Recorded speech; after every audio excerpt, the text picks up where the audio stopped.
Lunes de Extensión, Medios y Publicaciones. Noelia Durante, gracias por estiró un poquito la columna, gracias también al entrevistado, pero bueno, nos pasamos un poquito hablando de este tema que también hace a la Extensión y hace a nuestra casa de estudios, lo que tiene que ver con parásitos en la zona de La Plata, cómo se trabaja. ¿Cómo anda todo, Noé? Muy bien, con mucho frío esta mañana, pero bueno, de rato sale el sol, preparándonos para el partido a las 14 horas de Argentina. Y hoy vamos a hablar, el Indio Solari sigue dando tela para cortar, y lo va a seguir dando, obviamente, porque Los Redondos ha sido una banda emblemática del rock argentino. Yo creo que llenó de identidad popular el rock, ¿no? Argentino. Y hoy, a las 17 horas, se va a estar reinaugurando el sótano donde ensayaban Los Redondos. Y ahora le voy a preguntar a nuestro amigo invitado que nos está escuchando por teléfono, si alguna vez estuvo Luca Prodan ahí ensayando, pero este sótano fue un lugar, no solo un lugar cultural, de ensayo de muchas bandas y muchos músicos, sino también fue un lugar de resistencia, de lucha, de militancia y también de amor, porque ahí se casaron Nora Silvestre y Julio César Cagni antes de ser secuestrados y luego desaparecidos. Son los padres de Camilo Cagni, que nos está escuchando. Cami, ¿cómo estás? Muy buenos días. Acá Carlos y Noelia te saludan. ¿Qué tal, Noé? ¿Qué tal, Carlos? ¿Cómo andás? ¿Qué decís? Muy bien por acá. Bien, me alegro. ¿Qué haces, Carlos? Todo bien. Bueno. Siempre un gusto que nos cruzamos por ahí, o acá en la radio, o yendo de un trabajo al otro, siempre nos cruzamos por ahí. Bueno, Camilo... Es verdad. Camilo, para quien no lo conozca, es periodista, es realizador audiovisual, podríamos decir, Cami, es militante de Hijos La Plata. Bueno, ahí contamos recién que tus padres se casaron en este sótano y calculo que hoy será un día muy particular para vos, más allá de tu gusto por el rock y demás. Debe ser doblemente movilizante esta reinauguración de este sótano. Sí, la verdad que sí, porque bueno, ese sótano tiene una historia familiar muy particular, porque ese sótano es de mi familia, de la familia de parte de mi vieja. Entonces, bueno, yo vivía en la casa de la vuelta, ahí en 46, 4 y 5, o sea, arriba del sótano, era donde viví hasta los 8 años, y ese es el lugar donde secuestraron a mis viejos, y el sótano era el lugar donde hicieron la fiesta de casamiento. Exacto, porque bueno, ahí en los 70 había un café-concert, tipo un piano bar, que era de mi abuelo, que lo atendía junto con mi tío. En la entrada del sótano había un kiosquito, que lo atendían mis viejos, digamos, o sea que hay toda una historia familiar, claro, muy ligada a mí, y bueno, volver a ese lugar después de tanto tiempo... sí, para mí es un momento muy especial. También hoy, el 22 de junio, es el día del secuestro de mis viejos también, claro, ¿no? Entonces, bueno, se junta todo. Y haciendo un poco de antropología también, bueno, el que está a cargo de este sótano es un amigo mío que se llama El Bocha, y haciendo antropología, bueno, empezamos a investigar, y ahí tocaron Los Redondos en el año 85. Y eso está documentado. Hay un compañero de Hijos, Felipe Berlingeri, que estuvo presente en ese recital. Mirá. Él tenía 15 años. En el 85. Exacto, y con él, bueno, el otro día fuimos al sótano y el loco se acordaba de todo. De todo. El escenario, cuánta gente había, más o menos. Escuchame, este sótano está en Diagonal 77, 4 y 46 sería. Claro, enfrente al liceo, exactamente enfrente al liceo. Acá nomás, claro, nomás cerca del Carcachov, frente al liceo. ¿Y cómo se llamaba en ese momento el sótano? ¿Tenía nombre? Cuando se casaron mis viejos se llamaba El Sótano. El Sótano. Y era un piano bar, café-concert, y ese lugar tuvo pasaron un montón de cosas por ahí. Al principio, en la década del 40, 50, mi bisabuelo lo usaba como un depósito de frutas y verduras. Mirá. Que comercializaba con el mercado ahí que quedaba en 4. Claro. Que hoy es donde está el estacionamiento, que además, ¿no? En ese mercado. Exactamente, claro, porque estaba a 2, 3 cuadras de distancia, y el sótano era claro, enorme. eso era un mercado, mirá lo que estamos hablando, ¿no? Sí. Hace años, eso era un mercado donde hoy funciona un estacionamiento, digamos, al aire libre, y ahí ahora está la municipalidad haciendo el tema de los registros. Como un mercado claro, con en su exacto. momento, yo no lo conocí, pero lo que fue el Abasto, por ejemplo, en Sí, Capital. mucho O sea, más chiquito, que porque cada imagínate que ciudad esto es tenía, una- claro. esto es mucho más chiquito, pero Claro. bueno, algo así era. Camilo, ¿vos Claro. habías vuelto o no? Volví en el 2014 porque nosotros pusimos una placa, una baldosa en realidad, Ujú. en la puerta de la casa de 56, bueno, recordando que ahí habían sido secuestrados mis viejos. Esa baldosa sigue estando, y mirá vos la coincidencia, la baldosa está al lado de lo que sería la puerta de emergencia del sótano. Mirá. Hay un chapón ahí gigante que vos lo abrís, hay una escalerita que va al sótano, que es la salida de emergencia, digamos. Y después la entrada principal está sobre Diagonal 77, y en el 2014, cuando pusimos esa baldosa, bueno, tuve la oportunidad de entrar a la casa donde yo vivía, y también di la vuelta, y estaba el bocha, y me abrió la puerta del sótano, y bueno, lo pude recorrer, pero ya pasaron, 12 años. ¿Y sufrió muchos cambios, alteraciones de lo edilicio, digo, o no? ¿O está intacto? No, está igual. Está igual. En realidad, al sótano, como si uno lo quiere habilitar legalmente, tiene que hacer un montón de cosas, porque es un lugar que tiene el edificio, todo ese edificio triangular que está sobre Diagonal, sobre 46, esa era propiedad de la familia de mi abuelo, y es un edificio de 1890, es un edificio histórico en la ciudad de La Plata. Vos imaginate, el tamaño que tiene el sótano es el tamaño de todo ese triángulo que se va para arriba.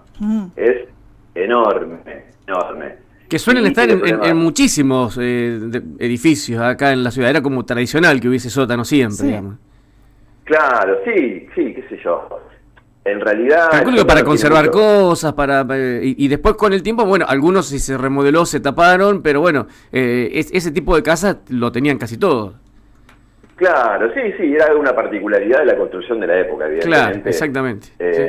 El tema es que, bueno, para que este sótano tenga una habilitación legal hay que hacerle un montón de cosas, porque esa salida de emergencia que te cuento, la escalera es muy precaria, hay que reformarla, poner unas barandas. El lugar es húmedo, porque también en la ciudad de La Plata es húmedo. Sí, súper húmedo. Y un sótano más, claro. Imagínate, están todas las paredes que hay que pintarlas, hay que hacerle un reacondicionamiento importante. Por eso, cuando el Bocha me convoca, que es el dueño de ese lugar, el dueño actual, cuando me convoca a hacer esto, dijimos, bueno, vamos a hacer el primer mojón para ver después, visibilizar el lugar y ver después qué se puede hacer. Claro. Para ver cómo se puede transformar eso. Pero desde el año 2020, que está totalmente abandonado, hubo un centro cultural durante 4 o 5 años, del 2010 al 2015 más o menos, que se llamaba El Ojo Abierto, no sé si ustedes se acordarán. No me acuerdo. No. Pasaron muchas bandas por ahí, bueno, estaba medio como de moda en ese momento todo el circuito under del rock de la ciudad de La Plata. Claro. Pero bueno, estaban en situación bastante precaria de papeles, y bueno, aguantó un tiempito hasta que después en el 2020 se cerró, vino la pandemia, y hace 6 años que está totalmente abandonado. ¿Sabes que pensaba que de los sótanos, esto así, el taller de teatro en calle 10 ahí tiene un sótano porque era una acería, no una broncería, y con muchísimo trabajo la gente del taller de teatro lo recuperó y fue mucho tiempo, creo que lo sigue siendo, una de las tantas salas que tenía. Y yo me acuerdo de las primeras veces, hasta que después ya se lo nutrió de aire acondicionado y un montón de cosas, sentías esa humedad presente cuando ibas a alguna función, ¿no? Lo que pasa que... El olor, sobre todo. Claro. Además, supongo que, no sé si se habrá hecho un trabajo de contrapiso. Antes los contrapisos eran de tierra, digamos. Yo tuve que, por ejemplo, levantar el piso de mi habitación porque brotaba agua, porque era una casa súper antigua. Claro. Entonces supongo que también eso ayuda a la humedad. Cami, entonces hoy a las 17... van a estar haciendo como una reinauguración de este espacio, y la idea es a futuro, habilitación mediante, refacciones y demás, que esto se convierta en un lugar de un lugar cultural, y que puedan, calculo que qué banda no va a querer, o qué artista no va a querer pasar por ese lugar. Me imagino. Que tiene tanta historia. Tocaron Los Redondos, ensayaban. ¿Es verdad que ensayó Luca Prodan ahí? ¿Sabes algo de eso? Sí, tengo la historia, me la han contado, que viste que tocó, Los Redondos tocaron en el Polideportivo y no estuvo el Indio Solari ese día, sino que lo reemplazó Luca Prodan. Y ahí creo que fue ensayó. Año 85, año 86, y por la cercanía que había entre el Polideportivo y el sótano, que son cuadras nomás, Claro. está el relato de que ahí fue la primera prueba de ensayo antes del recital ese que dio Luca Prodan tocando en Los Redondos, una locura total, pensándolo desde hoy. Y eso fue en el 86, creo, no tengo bien el año puntual, pero también hay una entrevista que dio el Indio Solari en el 85 donde está en el sótano, es una imagen que está dando vueltas ahora por todos lados, y vos ves esa imagen y ahora ves el sótano y ves las 3 columnas atrás, están las 3 columnas en el sótano, y eso también cuenta. Y el tipo encima habla de que estamos acá en este sótano, no sé qué, y después está lo del recital, que nuestro compañero Felipe lo confirmó. Entonces, bueno, vamos atando cabos y, bueno, es un lugar donde pasaron muchísimas cosas. Lo que te contaba, bueno, fue un depósito de verdura en un momento, fue un piano bar, café con sol en los 70. Después también tuvo otros destinos, ¿no? En los 80 se llamaba Chantecler el lugar y era un cabaret. Típico nombre de cabaret, digamos, ¿no? De esos cabarets de esa época, digamos, ¿no? Si vos me decís un nombre de un cabaret de esa época, yo iba a decir Chantecler, no sé por qué, pero bueno, porque hay películas. ¿Por qué Carlos a veces ese nombre? Porque sí, porque hay un montón de películas con ese nombre, sí. Está Armando acá atrás, está haciendo señas. ¿Vos ya vivías en La Plata? No, pero en el país, en Capital y eso. Muy linda foto la de tu Armando viejo. Armando acá, nuestro locutor del informativo. Armando va a decir que no era de acá, que cuando llegó ya no estaba. Pero digo, muy linda foto. Se persigna, Armando. Foto típica de casamiento de tus viejos, ¿no? Digo, de todo lo que tenemos, fotos de recuerdo de casamiento de los viejos, es esa, ¿no? El corte de la torta, ¿no? Claro, esas son unas diapositivas que recuperé también hace un tiempito, que tengo un montón, y esa era como la que estaba mejorcita, digamos, porque el lugar era medio oscuro, había poca luz, y la foto no se ve muy bien. Pero bueno, todo esto que les voy contando de lo que fue el lugar también, a partir de la publicación que hicimos la semana pasada en Instagram, que explotó esa publicación, tiene muchísimas visualizaciones, bueno, mucha data nos llegó de ahí también. Claro. Mucha gente también recordaba de que en los 80 pasaba eso en ese lugar, ¿no? Claro, vas recordando cosas, la gente va recordando cosas. Claro, es un poco la historia del lugar, uno puede estar contento, de acuerdo con lo que pasó, pero eso pasó ahí realmente. Claro. Y pensaba bueno, que... Perdón. Va a servir para que vea mucha gente, pero que también están aportando datos sobre el espacio. Se te está escuchando entrecortado ahora, a ver si te puedes acomodar un poco. ¿Ahí me escuchan bien? Sí, ahí te escuchamos bien. No, lo que les decía, que toda la gente que puede llegar a venir el día de hoy también va a hacer su aporte, me imagino, en esta reconstrucción histórica del espacio. Creo que también hay mucha data para hablar y realmente uno se da cuenta que fue un espacio en donde pasó muchísima gente y pasaron muchísimas cosas por ahí, ¿no? Claro. Entonces... Y lo que yo decía, que pensaba que mucha gente a lo mejor puede tener estas diapositivas guardadas en algún lugar que ni saben que a lo mejor en esas diapositivas, primero que las pueden recuperar con un gran trabajo de limpieza y esto, que puede haber fotos de ese lugar o de... andás a ver, ¿no? Por eso digo... y además esto que vos pensabas, la memoria de saber que, bueno, yo a lo mejor creo haber estado ahí y al bajar decir, no, yo estuve acá, digamos, ¿no? Sí. Porque... Cami, claro. Y la idea de hoy, ¿cuál es? Encima es, bueno, inmediatamente después de que termine el partido, o sea que la gente, esperemos, esté contenta para ir a las 17. Quizás se vuelva un festejo, ¿no? De una posible victoria. ¿Cuál es la idea que tienen con este acto que están pensando para hoy a las 17? Sí, eso que vos decías de un festejo, bueno, como hijos e hijas, como que tenemos esa capacidad de revertir o de la verdad que sí, las cosas, ¿no? Porque realmente en un día como hoy, yo eso lo planteé hace un par de semanas, ¿no? Y decía con mis papás, dijo, che, qué bueno esta fecha tan trágica, tan triste, revertirla en una fiesta ricotera.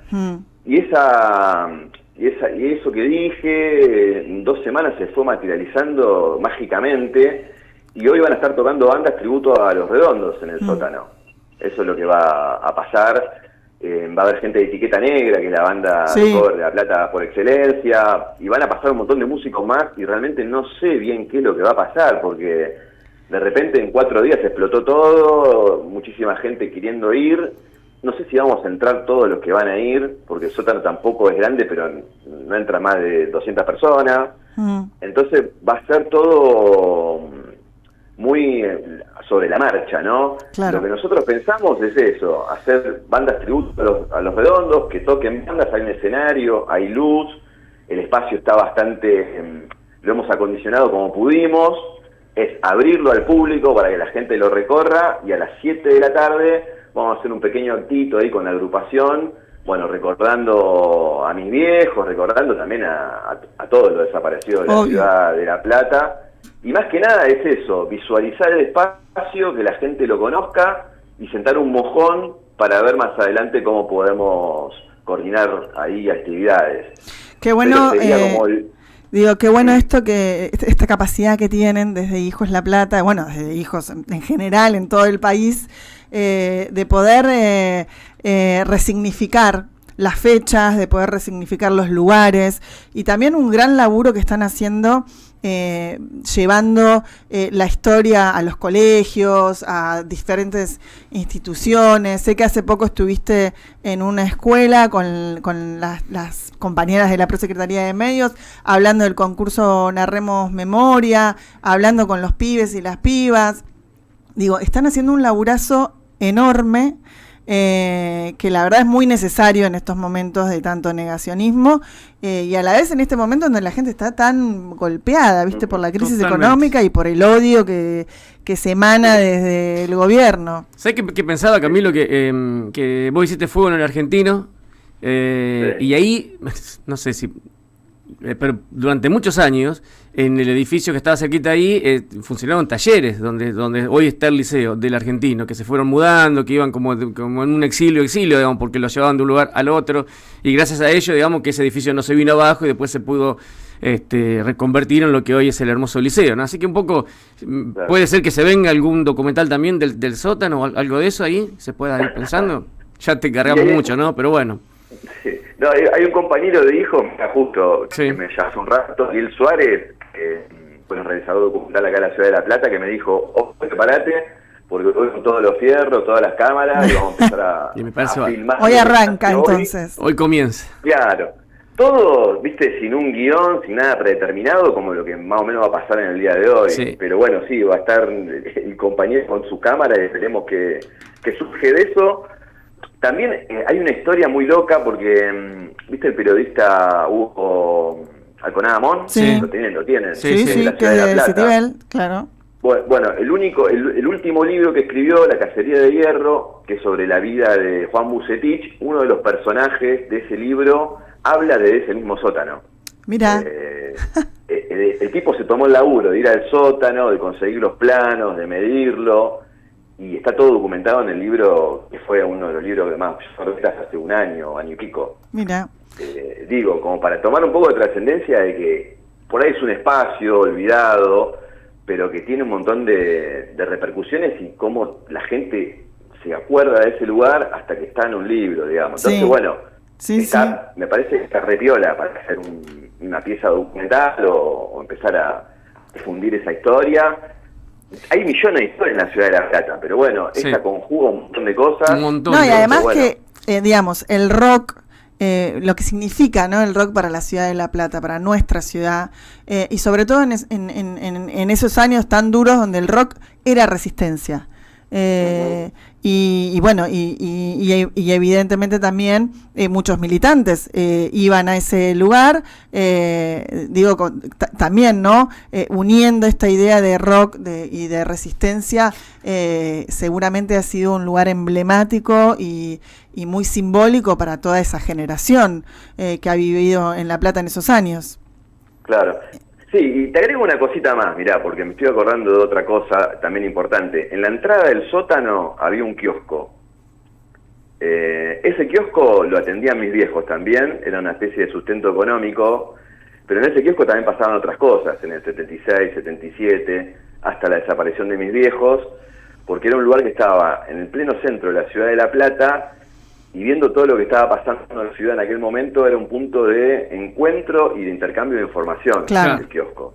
Servía como kiosco, pero servía también, eso contado por mi tía que vivía al lado, ¿no?, y que tenía un contacto todos los días con mi viejo, que eran conscientes de lo que estaba pasando en la Ciudad de La Plata, y desde ahí, desde ese kiosco también, se intercambiaban data e información. Compañeros que llevaban cartas, por ejemplo, o encomiendas, o cosas para poder hacer la comunicación, y que mi viejo también aportaba el espacio como para un centro de difusión de revista de la Estrella Roja, o de cartas, correo, o sea...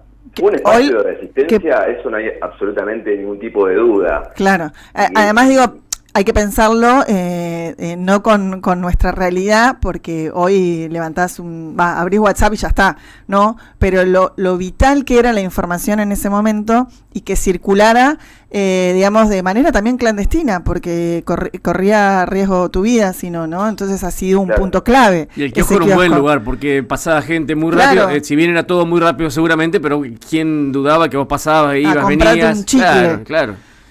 Claro, eso también habla un poco de la exposición que tenía mi viejo en ese lugar también, ¿no? Y bueno, un poco entender, el porqué de la desaparición, porque eran militantes populares, porque se la jugaban, pero también estaban, una doble fachada al lado de la calle, jugándosela todo el tiempo. Exactamente. Camilo graba mucho hoy seguramente, porque va a haber testimonios que van a ir apareciendo acá, llegando, a lo mejor me imagino que muchos de ellos a lo mejor pensando que ni son importantes sus testimonios, ¿no? Pero bueno, hacen sumás ese testimonio con otro, a lo mejor no lo tuvieron directamente, no estuvieron en ese sótano, pero recuerdan a alguien, algún vecino, alguna vecina, y ahí se empieza esta historia hermosa que ojalá pronto la veamos. Sí, indudablemente, ¿no? Cami, muchísimas gracias como siempre por la comunicación. Sigue en pantalla, ¿no? La serie 30 años. Sí, la estamos, como son 30 capítulos, estamos sacando de a uno, y creo que vamos por el 16, 17. Está ahí en un LPTV, en el YouTube, pueden encontrarlo. 30 años, 30 hijos, una misma historia. La serie documental sobre 30 historias de hijos de la ciudad de La Plata. Así que bueno, sí, está disponible, de a poquito la vamos sacando cuentagotas. Un capítulo por semana, claro, perfecto. Bueno, Cami, muchísimas gracias, y mucha suerte para hoy a la tarde. Bueno, nos vemos ahí, gracias. Nos vemos, por la un beso, gracias. Un beso grande. Abrazo gigante. Chau. Ahí pasaba Camilo Gagni, él es militante de hijos, periodista, realizador audiovisual, y bueno, hoy van a estar reinaugurando este sótano, el sótano, ahí en Diagonal 77, 4 y 46, donde pasó mucha historia en esos sótanos, además de haber ensayado y tocado Los Redondos. Luca Prodan, cantante de Los Redondos por una fecha, ¿no? Y ensayó también en este sótano, pero pasó de todo. Ese sótano fue de todo, fue depósito, fue un cabaret, fue militancia y fue resistencia, sobre totalmente. todo, ¿no? Y Camilo ahí contándolo, ¿no? Sí, una historia muy personal, porque ligada a su familia, porque su familia fue dueña de ese lugar y del kiosco que estaba arriba, donde laburaban sus padres.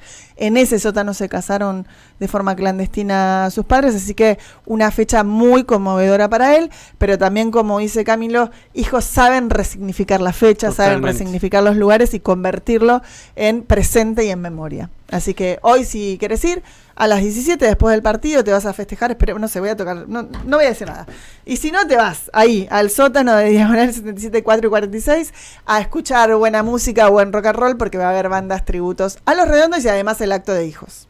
Nos vemos el miércoles. Nos vemos. Nosotros seguimos.